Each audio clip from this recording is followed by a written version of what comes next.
Hello and greetings from Kenya.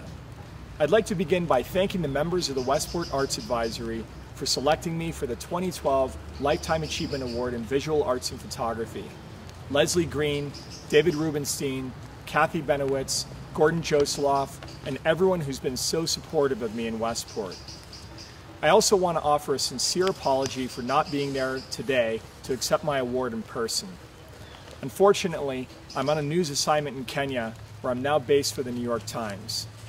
You can ask my mother, who's there to accept my award for me, how many times I've bought a ticket to come home only having to cancel at the last minute. It's really an honor to be a recipient this year, and it gives me such a sense of pride for my hometown to have selected me for this recognition. Being included keeps me connected to my roots. The more time I spend living and working abroad, the more I miss Westport and the more I appreciate my time there when I'm home for a visit with my family. My family deserves a special thanks for their support and encouragement from the beginning, despite all the worry they've had to put up with. Lastly, congratulations to fellow Westporters who are also being honored today by the Arts Committee. I admire your achievements and I'm very happy to be sharing this day with you. I'm now going to show you a brief selection of my work. Some of these photos are from a recent conflict in Libya and Syria, but also include photos from Afghanistan going back 10 years.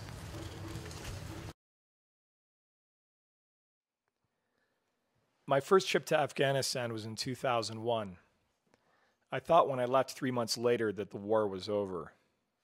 No one could have imagined that we would still be covering this conflict 10 years later. In the beginning, before the Americans arrived, we worked alongside with Northern Alliance soldiers.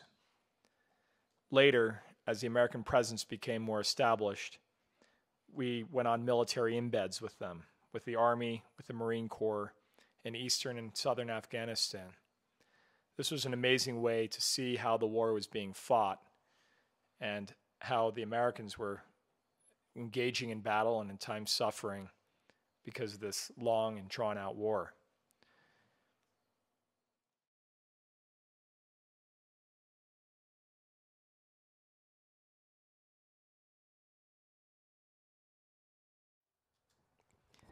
Libya was an incredible war to witness. This was my first taste of the Arab Spring, and when I arrived in Benghazi, there was really just a revolution brewing. Within a couple of weeks, it had escalated into a full-scale war. Many of the people fighting this war were common civilians, engineers, electricians, shopkeepers, most of whom have never picked up a weapon in their lives. They made a lot of mistakes along the way, and it was a difficult fight for them. A lot of civilians were killed. This is a conflict that also claimed the lives of some of the most respected photographers in the industry.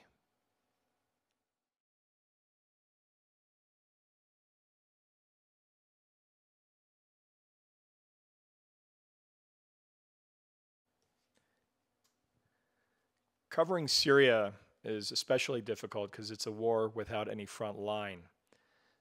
The Free Syrian Army and the government military are mixed pretty much anywhere you go. It's a war that continues to escalate and continues to claim innocent lives.